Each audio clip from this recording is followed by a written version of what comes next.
Hello all, this is Dan Brock, Principal at Branchbird, offering you our first in a series of what will be screencasts around the Endeca Extensions for eBusiness Suite. I had every intention to follow up on the series I began a few months back around our Branchbird's unique perspective on the offering, but every time I sat down to write a new post, I couldn't help but think how much better it might be to simply show the integration rather than write about it. So months later, here we are. I spent some cycles installing the EBS Simple Vision instance on my laptop, along with the Endeca Extensions, to enable a video series that show you the moving parts of the integration rather than writing about it. In this first post, or screencast, I want to simply showcase the simplicity of the integration, give you a sense of the topology, what the moving parts are. This integration that I was lucky enough to help the EBS development team design in my tenure at Oracle prior to Branchbird. So you can see from the slide in front of you really how simple the integration is. And it's a very high level, and every EBS implementation has its complexities, but you can simply see that this is fairly non-intrusive. We're introducing a new appliance, if you will, that houses the Endeca product. And in this case, and certainly on my laptop, I have one Linux server taking the shape of that appliance. Now, in the real world, this could certainly be across the spectrum. It could be an Linux machine. It could be meeting high availability requirements and be a load balance server tier. But it could also be as simple as a Linux box, a VM in this case, and even at your enterprise deployment. And it sits alongside as a second app here, if you will, to your existing EBS application tier. Periodically, it ingests data from views that have been established as a part of installing the Endeca extensions. And those views offer the Endeca server all the data they need to facilitate the information access that the offering promises. So if we actually look a little bit closer at this appliance, you can see, like I mentioned, we're actually offering all three tiers installed on this, I continue to call appliance, but again, in my case, it's just a VM. That includes the ingest tier called Integrator. As the data tier, it also offers the Endeca server, and we also have Studio running, which is the front end, and that can run on WebLogic, can also run on Tomcat, which out of the box, in the most straightforward case, that is the way it is installed.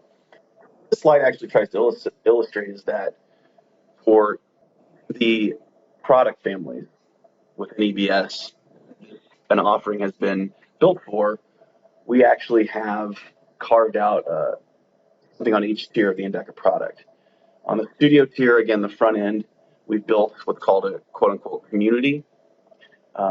Within the Endeca server, there's a dedicated data domain, and there's a specific ingest graph or ingest stream, if you will, for each product family that this offering is currently catering to. So I quickly threw together this slide with 4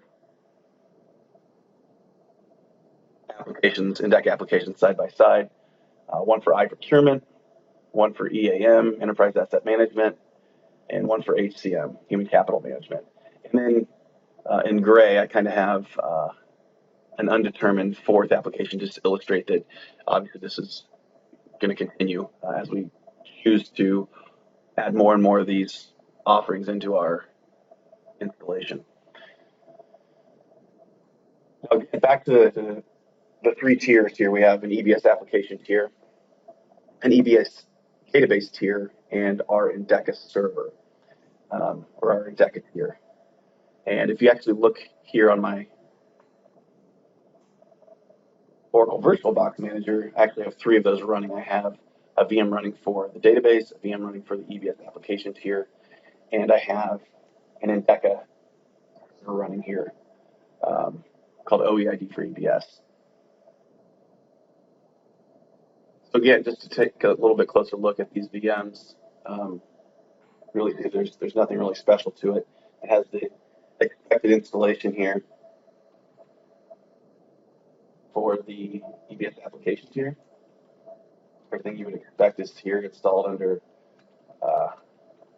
EBS, under the U01 mount. Same can be said for the database tier.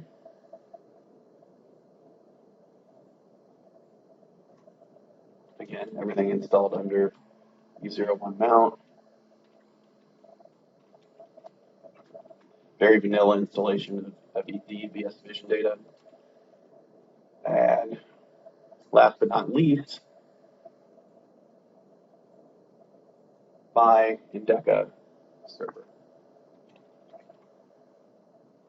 which, as you might expect by now, has everything with the Endeca product installed under the U01 mount within the Oracle Endeca directory. So that's just a real high level of how this all fits together, and I can actually take my browser and point at a couple things here. Starting at the EBS home screen, I can log into the operations user and just prove out that I actually have this running locally. You pick any number of the product families that I have installed. Starting with iProcurement, I can see the new iProcurement homepage that this offering brings to bear, giving me the ability to dice the products in my local catalog by any of the attribution I find interesting. To show another, we also have field service.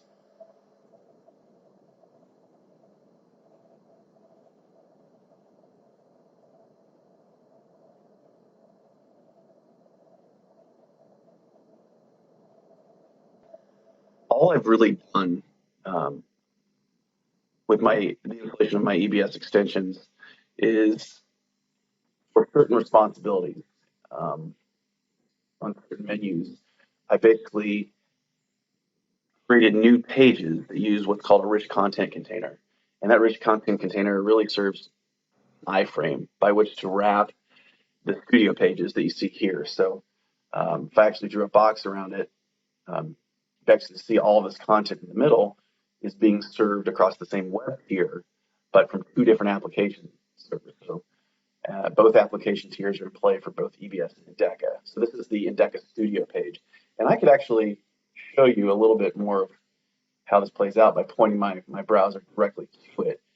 There's a redirect configured within the mod proxy setup within the EBS application tier that points anything that's /Endeca. In my case, it's EBS app branchbird.com port 8042/Endeca, which redirects to the Endeca Studio page. But you can see that it's not done by passing through the right security information. The Endeca Studio tier will not return any data as part of the security integration. But for those who understand how this is brought together, you can see that you can actually get through the URL through the browser to the Endeca pages directly, although cannot see the content. One other thing to show here is I can also point my browser at something on the Endeca server called Integrator. So this is the Integrator server administration console. And once logged in, I could actually see what this calls its sandboxes, which these are the different projects by which we can ingest data out of the EBS database. So we were looking at iProcurement data. I can actually go in and look specifically at the graph files or the workstream definitions for pulling data out of the EBS database specific to iProcurement and loading it into my Endeca server. Integrator also comes with a designer, which is built on top of Eclipse, can actually see that here. I can actually impact the design or configuration of those ingest streams using Integrator Designer. And I can actually point specifically at those server projects, which I've done here. And in future posts, I will actually go into more detail about the integration specifics of Integrator, call out a little bit more about the UI integration. We'll probably spend some time specifically on the security integration, and also maybe a screencast dedicated to configuration changes.